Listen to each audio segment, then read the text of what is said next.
샬롬 할렐루야. 에스겔서 18장 21에서 24절이요. 그러나 악인이 만일 그가 행한 모든 죄에서 돌이켜 떠나 내 모든 율례를 지키고 정의와 공의를 행하면 반드시 살고 죽지 아니할 것이라. 그 범죄한 것이 하나도 기억함이 되지 아니하리니 그가 행한 공의로 살리라. 주 여호와의 말씀이니라. 내가 어찌 악인이 죽는 것을 조금인들 기뻐하랴. 그가 돌이켜 그 길에서 떠나 사는 것을 어찌 기뻐하지 아니하겠느냐. 만일 의인이 돌이켜 그 공의에서 떠나 범죄하고 악인이 행하는 모든 가증한 일대로 행하면 살겠느냐. 그가 행한 공의로운 일은 하나도 기억함이 되지 아니하리니 그가 범한 허물로 그 지은 죄가 죽으리라. 용서하는 마음입니다. 제목은 여러 의학적 통계에 의하면 질병은 많은 부분이 스트레스로 인해서 온다고 합니다. 이 스트레스 중에서 대부분은 정신적 질병, 미움, 증오, 그리고 용서하지 않는 마음에서 생긴다고 하지요. 결국 미움과 증오, 용서하지 않는 마음이 암, 고혈압, 심장병, 뇌졸중, 치매, 우울증 등의 원인이 된다고 의학적으로 설명하고 있습니다. 그런데 최근에는 정신과나 심리 치료에 있어서 용서 치료 프로그램을 활용하기도 하는데 이 치료를 받은 환자들은 분노, 우울증, 근심이 줄어들고 자존감이 높아졌다고 합니다. 또한 스트레스를 완화시키고 혈압과 심박동을 안정시킨다는 실험 결과도 있지요. 이렇게 용서는 마음의 평안과 함께 건강도 가져다 줍니다. 우리는 이런 체험을 하셨을 수도 있어요. 용서할 수 없는 사람을 진심으로 용서했을 때 마음이 얼마나 기쁘고 흐뭇했는지 행해 본 분들은 아실 것입니다. 우리는 말씀을 통해서 이런 평안과 쉼을 가져보시기 바라고 미움과 짜증, 원망에서 오는 스트레스를 내려놓고 용서와 사랑의 마음을 느껴보고 또 가져보시면 좋겠지요. 그러할 때 그저 알고만 있었던 하나님의 사랑이 우리 마음 깊이 용서와 긍휼, 참된 사랑으로 임할 것입니다. 무엇보다 우리는 먼저 하나님의 사랑으로 용서를 받았으니 용서하지 못할 일이 없어야 하지요. 우리는 말씀을 통해서 원수 맺거나 미워하며 용서하지 못한 일을 철저히 회개하고 돌이켜 진정한 하나님의 사랑을 입은 자녀들이 되어야 되겠죠. 그러면 어떤 문제도 질병도 다 해결받을 수가 있습니다. 만약 평상시에 우리를 괴롭히거나 힘들게 하고 피해를 입힌 사람이 큰 어려움을 당한다면 우리는 어떤 마음이 드시나요? 세상 사람 중에는 손뼉을 치면서 좋아하거나 잘됐다, 속 시원하다 하는 사람도 있습니다. 하지만 선한 사람들은 죄를 지은 것도 불쌍한데 어려움까지 당하니 안 됐다라고 생각하지요. 마음에 선과 진리가 가득할수록 자신을 힘들게 하고 해를 끼치는 사람이 어려움을 당할 때 마음이 전혀 기쁘지 않습니다. 오히려 마음 아파하며 어떻게든 돕고 싶어 하지요. 어제 제가 시장을 갔다가 어떤 제가 이제 그 포도 사는 그 집 야채 가게 비교적 크고 좀 많이 저렴해요. 다른 데보다 좀 그래도 싸요. 근데 거기 어떤 아주머니가 막 소리를 지르는 게 있어요. 그래서 저도 뭘 구입하려 갔다가 좀 왜 저러시나 했어요. 그랬더니 저한테 그 포도 안 좋은 거 주셨던 그 여자분이었는데, 그 비 오는 날 그 자동차를 끌고 가다가 포도를 이제 한 상자를 이제 샀대요. 그러니까 비가 오니까 내리지 않고 얼른 싸달라고 그랬나 봐. 얼른 이제 박스째 달라고 했나 봐요. 돈을 지불하고. 그리고 나서 믿고 산 거죠. 집에 갔더니 포도가 엉망이었던 거예요. 그러니까 그걸 어떻게 이런 걸 사람한테 팔 수가 있느냐. 그렇게 따진 겁니다. 저도 이제 그 안 좋은 걸 한번 샀기 때문에, 저분도 그랬네. 이제 그랬어요. 그랬더니 옆에 있는 다른 같은 가게예요. 부부인지 어쩐지 모르겠어요. 양쪽에서 이분은 복숭아 팔고 이분 여자분은 포도 팔고 그래요. 그 남자분이 뭐라고 하시냐면, 아이 왜 그러니까 비 오는 날 구질구질하게 비 맞으면서 그 포도 팔아가지고 이런 소리를 듣냐고 대려 그 포도 파는 사람한테 얘기를 하는 거야. 그러니까 포도 파는 여자가, 그 여자분이, 그러니까 내가 비 맞으면서 왜 그 포도를 팔았는지 모르겠다고 둘이 같이 맞장구를 치면서 입을 맞춰서 그러는 거예요. 그러니까 따지러 오신 분이 어안이 벙벙해가지고 본인이 할 말을 잃고 있는 상황인 거예요. 그래서 이 상술이 보통이 아니다. 그러면서 저는 이제 제 거 사갖고 왔습니다. 지금 세상이 이렇다는 걸 단면으로 보여준 것이고, 또 저는 이제 포도가 그랬지만 다음에 내가 조심해야지 했지만, 다른 분이 이렇게 입술을 통해서 본인도 그런 좀 억울하죠. 믿고 샀는데 집에 오니까 막 다 떨어지고 터지고 우수수 그러면은 진짜 속상하죠. 그렇게 따지는 분이 계셨더라고요. 다윗을 통해서도 잘 알 수가 있습니다. 그러니까 원수 갚는 것이 나에게 있다, 하나님께 있다 그러시잖아요. 그래서 하나님이 적절하게 이렇게 하시는 경우가 있어요. 다윗을 통해서도 잘 알 수가 있습니다. 자신을 미워하여 죽이고자 혈안이 되어 있던 사울 왕을 죽을 기회가 왔는데도 결코 해를 끼치지 않지요. 더 나아가서 아버지여 부르며 선한 고백을 합니다. 하지만 악한 사울은 잠시 감동을 입어서 다윗에게 미안해 하다가 이내 그 마음이 변하여 아무 잘못도 없는 다윗을 죽이지 못해서 안달이 나지요. 자신의 시기 질투로 다윗을 오해하고 미워한 것입니다. 이렇게 계속 악을 행하던 사울 왕은 결국 전장에서 죽게 되었고, 그 소식을 들은 다윗은 금식하며 애곡하는 것을 볼 수가 있습니다. 아무리 나를 힘들게 하고 이유 없이 악을 행한 사람이라도 상대가 해를 당할 때 마음 아파하였던 것이지요. 이렇게 사람의 마음에 선과 악의 차이가 상대를 용서하고 궁일이 여기기도 하며 미워하거나 원한을 갖고 저주하기도 합니다. 그러나 하나님을 사랑하고 하나님의 사랑을 받고자 하는 자녀들이라면 용서의 마음을 이루어야 합니다. 더욱이 용서하는 마음은 하나님의 속성이요, 우리 자신도 용서받고 응답받는 축복의 기름을 기억해야 하지요. 용서가 하나님의 마음이라고 말씀드리니 혹여 구약 성경에 하나님께서 사람을 멸하는 장면을 떠올리며 하나님을 오해하는 분이 계시는지요?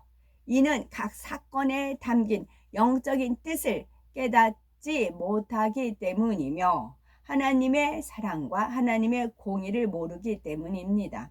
성경 내용을 정확히 알면 하나님의 사랑과 용서를 충분히 깨달을 수가 있습니다. 먼저 창세기 18, 19장에 나오는 소돔과 고모라의 심판이죠. 소돔과 고모라는 죄악이 극해에 달한 도시였습니다. 그런데도 하나님께서는 바로 멸하지 않고 그들을 살릴 수 있는 작은 근거라도 찾고자 하셨지요. 이에 직접 천사들을 보내어 소돔과 고모라 사람들의 죄악이 심히 중한지 그렇지 않은지를 살펴보도록 하셨습니다. 그리고 아브라함에게 이 일을 미리 말씀해 주셨고요. 그러자 하나님의 마음을 닮았던 아브라함은 그 성중에 의인 50이 있으면 용서해 주실 수 있을지 조심스럽게 여쭈었습니다. 그러자 하나님께서 내가 만일 소돔 성 중에 의인 50을 찾으면 그들을 위하여 온 지경을 용서하리라 말씀하셨습니다. 아브라함은 이에 힘을 얻어 간청을 드리죠.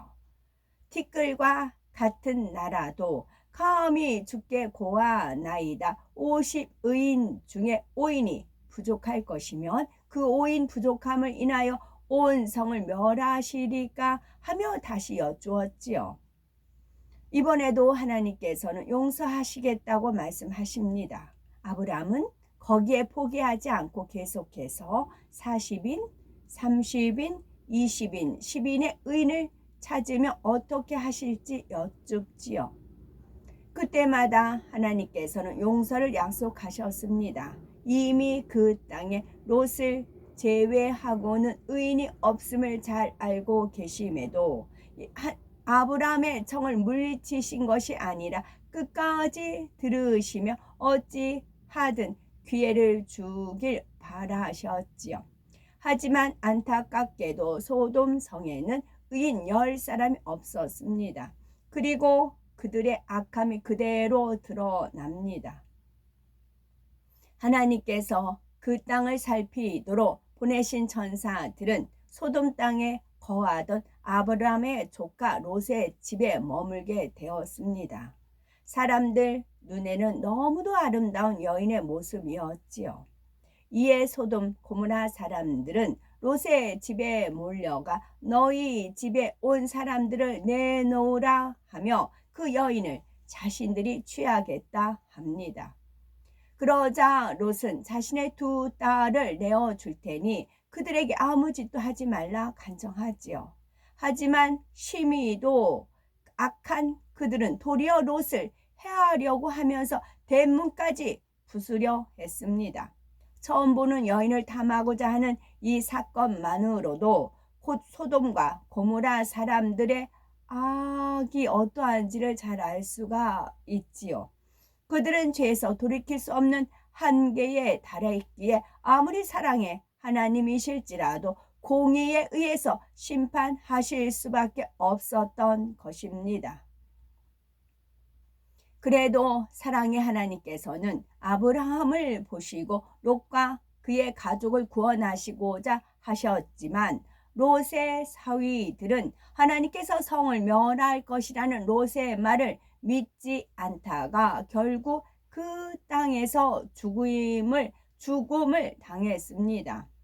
롯의 아내는 함께 탈출했지만 뒤돌아보지 말라는 하나님의 말씀을 어기고 소돔에 미련이 남아 뒤돌아봄으로써 소금 기둥이 되고 말았고요. 이렇게 소돔과 고모라의 심판을 통해 하나님께서는 한 번, 두 번 잘못하니 곧바로 심판하고 멸하시는 것이 아니라 또 살피고 깨우쳐 주시며 어찌하든 기회를 주고자 하시는 분임을 알 수가 있습니다.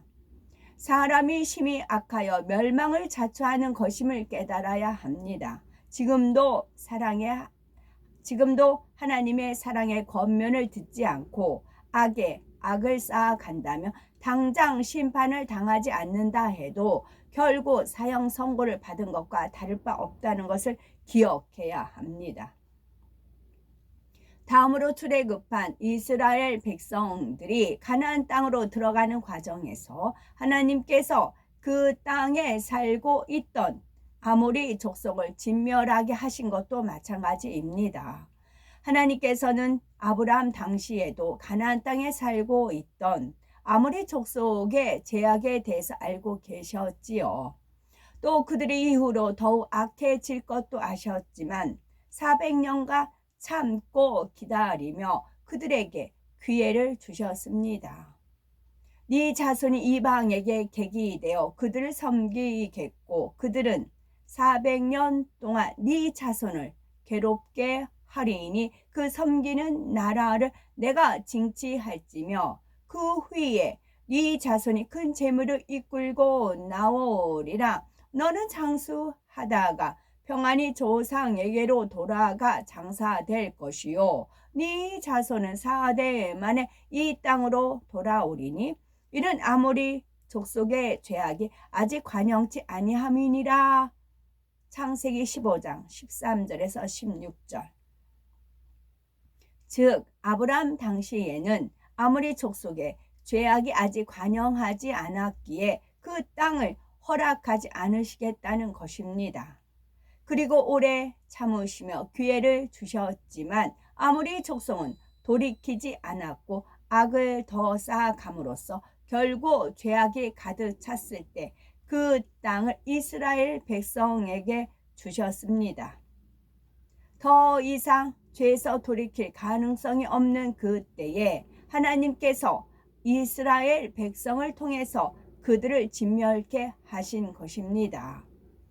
더구나 그 가운데에서도 여리고 성에 살았던 라합과 그 친족은 구원해 주셨지요.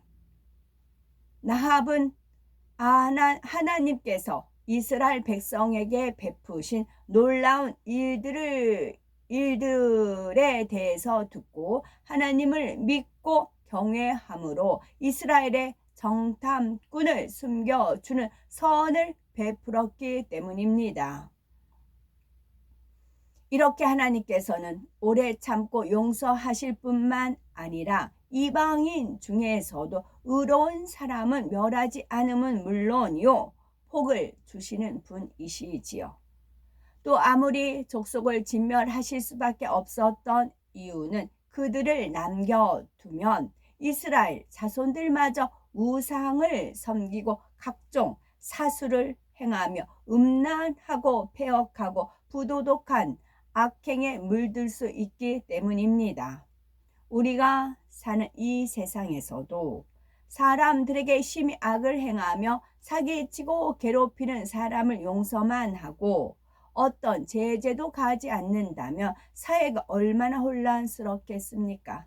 죄를 지어도 잘못인지 모르고 그저 자기의 유익을 따라 속이고 때리고 빼앗는 세상이 될 것입니다.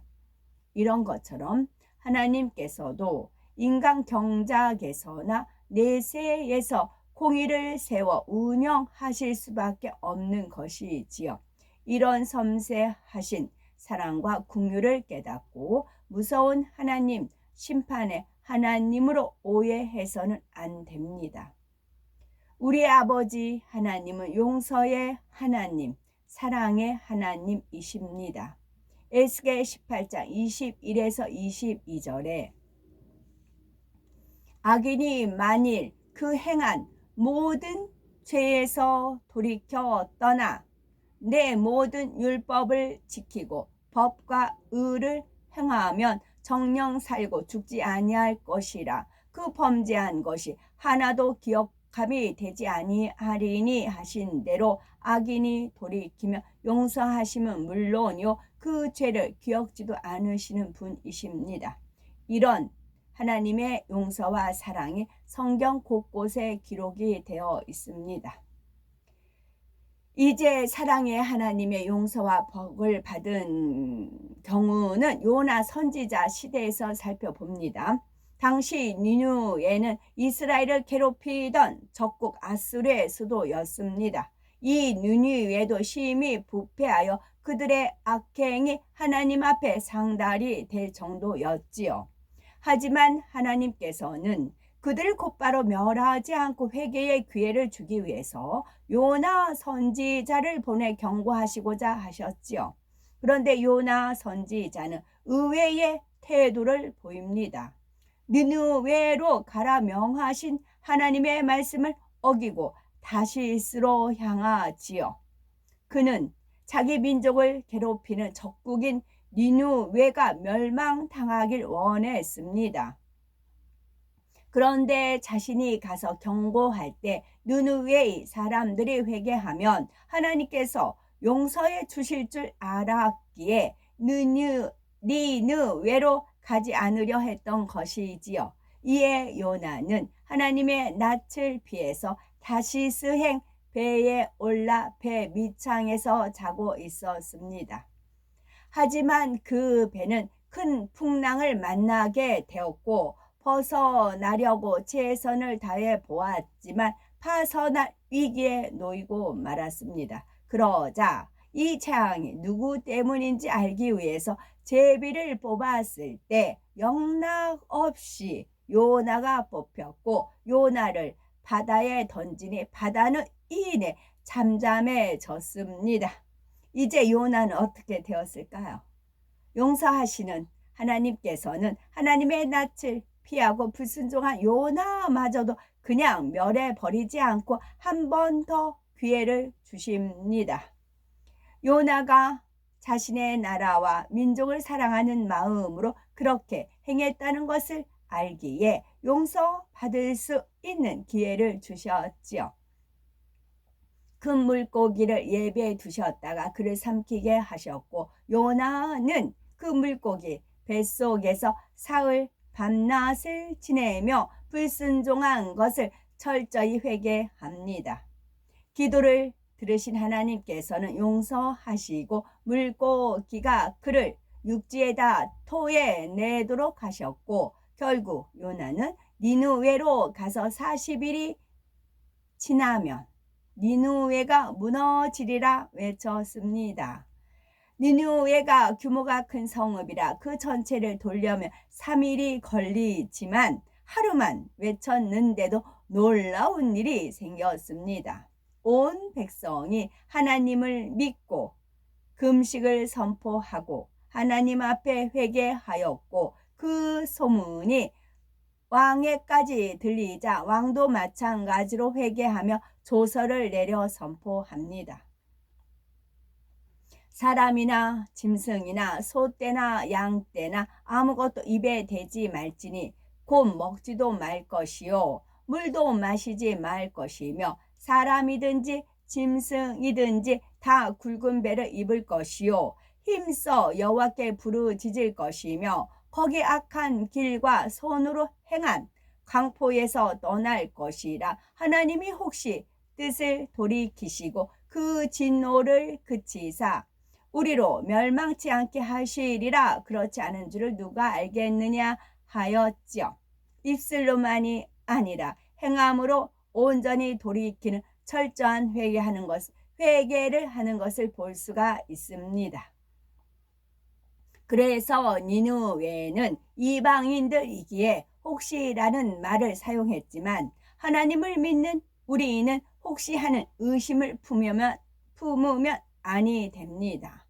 하나님께서는 회개하고 돌이키면 반드시 용서해 주십니다. 에스겔 33장 14에서 16절에 가령 내가 악인에게 말하기를 너는 죽으리라 하였다 하자 그가 돌이켜 자기의 죄에서 떠나서 법과 의대로 행하여 전당물을 도로 주며 약탕물을 돌려보내고 생명의 율례를 준행하여 다시는 죄악을 짓지 아니하면 그가 정령 살고 죽지 않을지라. 그의 본래 범한 모든 죄가 기억되지 아니하리니 그가 정령 살리라. 이는 법과 의를 행하였음이니라 말씀하신 대로입니다.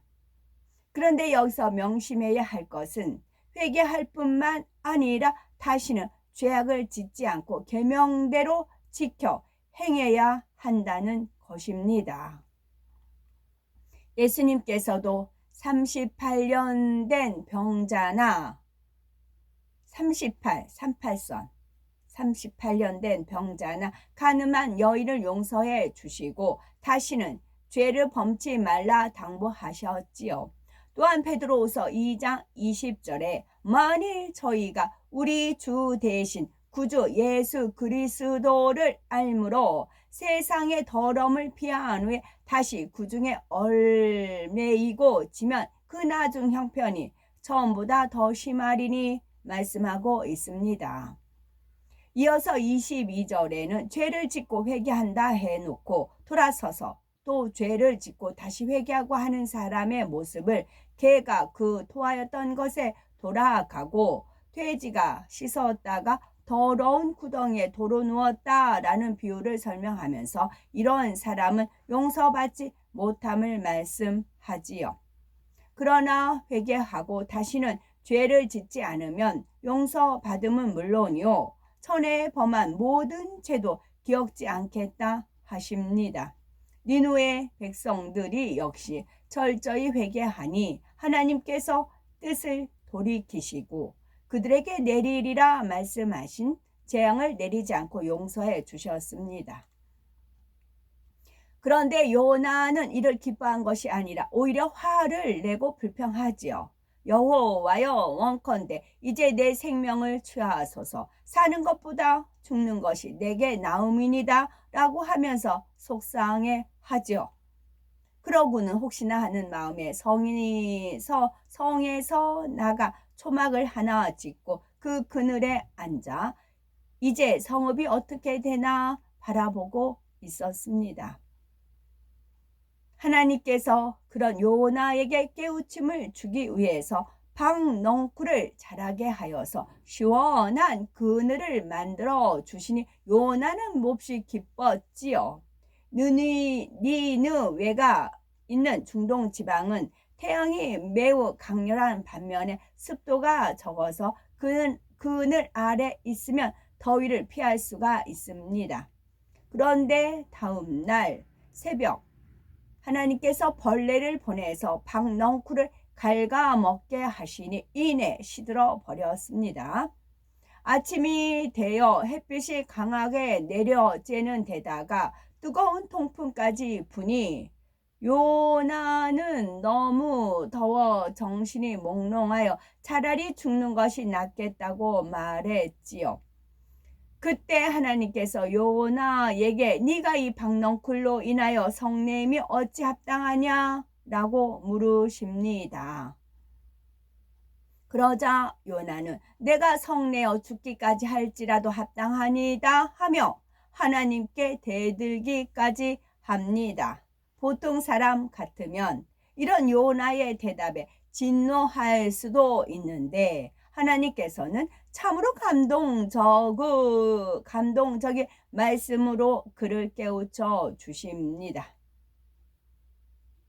네가 수고도 아니하였고 배양도 아니하였고 하룻밤에 났다가 하룻밤에 망한 이 박넝쿨을 네가 아꼈거든. 하물며 이 큰 성읍 니느웨에는 좌우를 분별치 못하는 자가 12만여 명이요 육축도 많이 있나니 내가 아끼는 것이 어찌 합당치 아니하냐.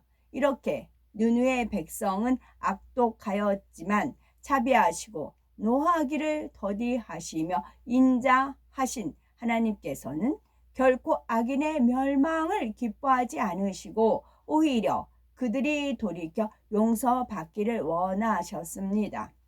그리고 요나는 툭하면 성을 냈지만 하나님께서는 이해하지 못하는 요나에게 비유까지 들어가며 자상하게 설명해 주셨습니다. 하나님의 깊은 사랑과 용서의 마음을 느껴볼 수가 있지요. 그런데 사람들은 왜 저런 악한 사람은 잘 되나? 하나님께서는 왜 저런 사람들에게 벌을 내리시지 않을까라고 말합니다. 하지만 이렇게 말하는 자신이 악하다는 것을 깨달아야 합니다. 사실 하나님의 선에 비추어서 악인을 멸해 버리신다면 구원받은 성도라 하더라도 살아남을 사람이 거의 없지요. 하지만 사랑의 하나님께서는 모든 사람이 구원을 받으며 진리를 아는데 이르기를 원하시기에 오래 참고 기다려 주시는 것입니다. 그런 인내로 우리를 바라보시며 중심에서 회개하며 돌이킬 때 죄인 하나가 회개하면 하늘에서는 회개할 것 없는 의인 99을 인하여 기뻐하는 것보다 더하리라 하심과 같이 기뻐하십니다. 또 철저히 회개하여 돌이키면 전에 지었던 죄나 잘못을 기억지도 않으심을 사도 바울을 통해서 잘 알 수가 있지요. 사도 바울은 원래 예수 믿는 사람들을 몹시 핍박하던 사람이었습니다. 그는 각 집에 들어가 예수님을 믿는 남녀를 끌어내어 옥에 가두고 교회를 완전히 진멸하려 하였지요. 그러나 중심을 보시는 하나님께서 이처럼 위협과 살기가 등등했던 그를 깨뜨려 예수 그리스도를 전하는 대사도로 삼으셨습니다. 대사도로 만드셨습니다. 또한 철저히 깨닫고 돌이킨 그의 죄를 이후에는 다시 묻지 않으셨지요. 사람들은 상대의 허물을 두고두고 기억하며 말하기도 하는데 하나님께서는 동이 서에서 먼 것 같이 우리 죄가를 우리에게서 멀리 옮기시고 기억하지 않으십니다. 다만 무조건 용서하는 것이 아니라 그 언약을 지키고 그 법도를 기억하여 행하는 자에게 즉 회개하고 돌이킨 자에게 그렇게 하신다는 말씀이지요.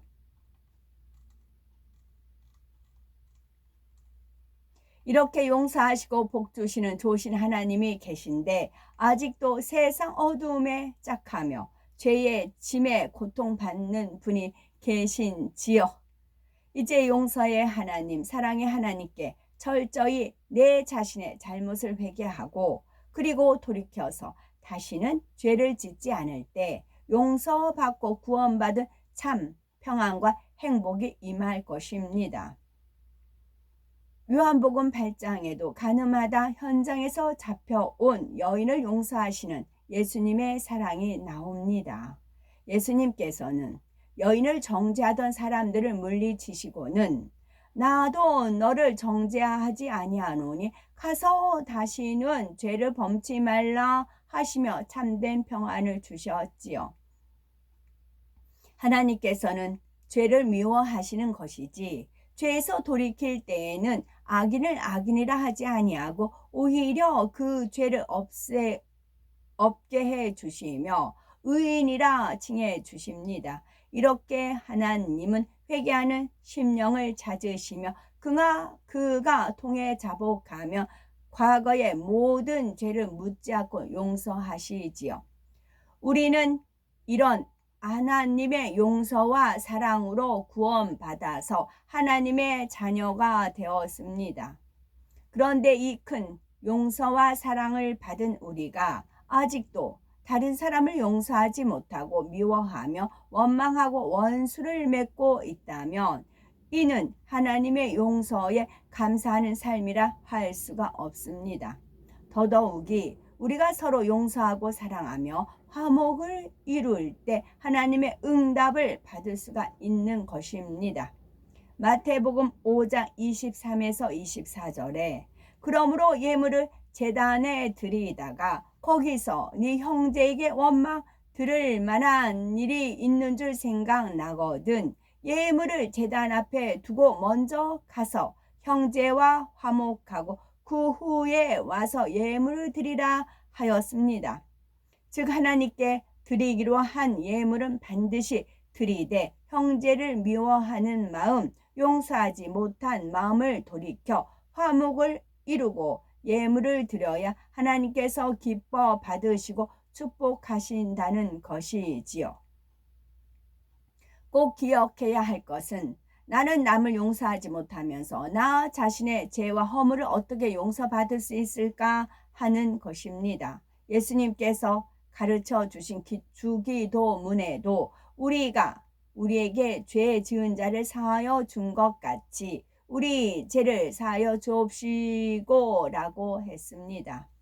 형제의 죄를 용서하지 못하고 미워하고 감정을 품고 화를 낸다면 하나님께서도 나의 죄를 용서해 주시지 않는다는 사실입니다. 이를 마태복음 18장의 두 채무자를 통해 알려주고 있으시죠. 어떤 사람이 주인에게 1만 달란트 빚을 졌습니다. 이 액수는 평생을 벌어도 도저히 갚을 수 없는 큰 돈인데 주인이 불쌍히 여겨서 그 빚을 탕감해 주었지요. 탕감 받은 후 그는 자기에게 100데나리온 빚진 동간을 만났습니다. 한 데나리온의 노동자의 하루 품삯이니 100데나리온이라 해도 1만 달란트에 비교할 수 없는 작은 액수이지요. 그런데 1만 달란트 탕감받은 사람은 자신이 입은 은혜도 잊어버린 채 100데나리온 빚진 사람의 멱살을 잡고 빚을 갚으라고 욱박 질렀습니다. 그 동간이 엎드려 꼭 갚을 때니 조금만 참아달라고 간청했지만 용서하지 않고 옥에 가두고 말았습니다.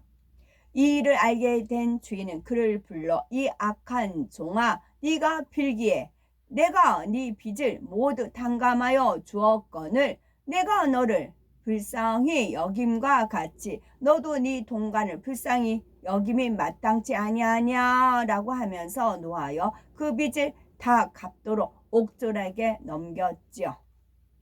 이 비유를 통해서 나는 어떠했는가 살펴보아야 되겠습니다.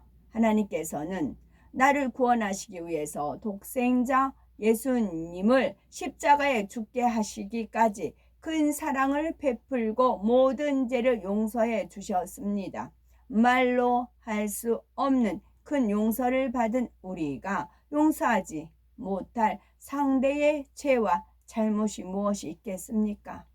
그러니 우리는 하나님과 주님으로부터 받은 은혜와 사랑을 늘 기억하여 모든 사람을 사랑하고 용서하며 화목할 때 하나님께서 주시는 평안과 행복, 응답을 받을 수 있는 것입니다.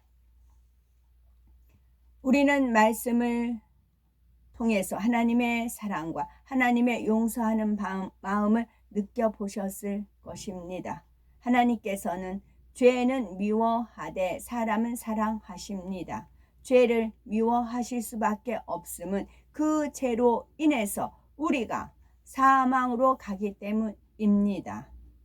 하지만 아무리 악인이라 할지라도 죄에서 돌이켜 진리 가운데 행하기만 하면 용서하심은 물론이요 복 주시는 분입니다. 예수님께서도 상한 갈대를 꺾지 아니하시고 꺼져가는 심지를 끄지 않고 끝까지 참고 기다리셨습니다. 그리고 이런 용서의 마음을 우리도 이루어야 함을 말씀하십니다. 그때에 베드로가 나아가 가로되 주여 형제가 내게 죄를 범하며 몇 번이나 용서하여 주리이까 7번까지 하오리까? 예수께서 가라사대 네게 이르노니 7번뿐 아니라 70번씩 7번이라도 할지니라 하시며 완전한 용서를 말씀하셨지요. 몇 번 용서하고 더 이상은 용서하지 못하겠다라 하거나 저 사람은 도무지 이해할 수도 용서할 수도 없다 해서는 안 됩니다. 용서한다 하고는 상대의 잘못을 기억하고 있어서 스스로 고통받는 어리석음은 없어야 하겠지요. 이렇게 부부 간에도 부모 형제 간에도 형제, 이웃, 친구 사이에 온전히 용서하였는지 살펴보아야 되겠고 더 중요한 것은 나는 하나님과 또 하나님께서 세우신 주의 종과 화목하고 있는지 돌아보아서 왜 응답받지 못하는지를 깨달아야 된다는 것입니다. 용서받지 못함으로 비롯된 미움, 시기, 질투, 판단, 정죄 등 여러 가지 악의 모양을 버리고 하나님과 화목을 이룰 뿐만 아니라 모두 화목한 우리가 되셔야 되겠고 그리하여 치료하시고 응답하시는 하나님의 응답과 복이 우리에게 임하여야 되겠습니다. 이 세상은 지금 7년 환란을 향해서 가고 있어요. 7년 환란이 있기 때문에 말씀에도 있잖아요. 이 세상은 7년 환란을 향해서 가고 있어요. 그럼 천상에서는 7년 혼인잔치를 준비하고 있어요. 어제 제가 공원 그 아지토에 이제 있었는데요. 그래서 이제 누워서 바람도 불고 이제 그랬어요. 근데 하늘에 이렇게 제 시야에 들어오는 그 공간이 이제 하늘이잖아요. 근데 제 시야에서 들어오는 그 어마어마한 독수리 있죠. 커 독수리가 어마어마한 독수리가 쫙 날라오는 겁니다. 구름의 형상이에요. 구름으로 쫙 이제 날라오는 겁니다. 그리고 나서 그 독수리 큰 날개 사이사이에는 하얀 또 뭉게구름이 있어요. 그에 다 천사들이 앉아 있는 겁니다. 우리 눈 시야 하늘 우리가 하늘에 우리가 밖에 나가서 하늘을 봤을 때 우리 시야에 들어온 하늘만큼의 독수리 형상이에요. 그 다음에는 이게 제가 우리는 진리의 띠로 사랑의 띠로 성령의 띠로 하나가 되었습니다. 그 띠 있잖아요. 그 띠가 머리서 쫙 가까이 와요. 머리서 쫙 계속 이동해서 와요. 그래서 보니까 그 띠의 형상이 다 사람의 모양이 돼. 사람이 이렇게 손을 이렇게 어깨동무가 아니고 그런 식으로 이렇게 쫙 되어 있어요. 그 믿음의 선진들 모습이에요. 믿음의 선진들이 쫙 다가와요. 그러면서 끊임없이 계속 어떤 행진을 계속 하는 겁니다. 그러면서 이제 제 영체 모습이 막 이렇게 형상이 떴어요. 천국 가면 키가 다 커요. 170, 남자는 180, 여자는 거기서 한 5cm 키가 있다고 했어요. 다 날씬하죠. 그 날씬한 형상에 제가 보면 제 영체인 걸 알겠더라고. 영체가 키가 커가지고 이제 그 형상이 있어요. 그래가지고 옷이 제가 원래 추렁추렁한 치마 있잖아요. 그게 그 영체에서 이제 나온 거였어요. 그래가지고 그 이제 드레스 쫙 걸치고 제가 머리도 이렇게 뽕 올렸잖아요. 그게 형상을 봐서 그래요. 그런 모습으로 딱 등장을 하는 겁니다. 그리고 물론 주님 계시고요. 그런 파노라마가 쫙 펼쳐지는 겁니다. 그랬을 때 주님께서 우리가 7년 혼인잔치에 참석하면 7년 동안 혼인을 하는 겁니다. 7년 동안. 7년 동안 혼인할 때 뭐 예식은 가면 이제 7년 동안 예식 치르는 거 아니잖아요. 예식은 이제 치르고 나서 이벤트가 있어요. 그러면 우리가 천국에서 하늘을 봅니다. 하늘을 보면 제가 말씀드렸던 그런 형상뿐만 아니라 너무나 멋진 그런 파노라마가 펼쳐지는 겁니다. 공군들이 그 국군의 날 같은 경우 공중에서 하늘에서 막 여러 가지 그 쇼를 하잖아요. 그와 같이 천사들이 우리를 황홀하게, 우리를 행복하게, 시간이 어떻게 가는지 모르게 만반의 준비해서 그 연습을 하는 것이고 그걸 잠깐 저한테 펼쳐 보여주신 겁니다. 어제 그런 황홀함에 이제 있었지요. 대신에 이 땅은 어마어마무시한 7년 환란입니다. 우리 어서 기름 준비 단단히 하셔야 돼요. 하나님은 말씀하신 대로 이루어지시고 저한테 주셨던 이게 지금 37세였고 제가 61세거든요. 지금 24년째예요. 24. 올해 2023년이 제가 환갑이고요. 61년 61세. 그 63세고요. 63 빌딩 있고요. 24년째이고요. 또 25시라는 것도 있잖아요. 그러기 때문에 언제인지는 모르지만 하나님은 차근차근히 준비하고 계세요. 우리 각자 책임이에요. 기름 준비 단단히 하셔야 됩니다. 아멘.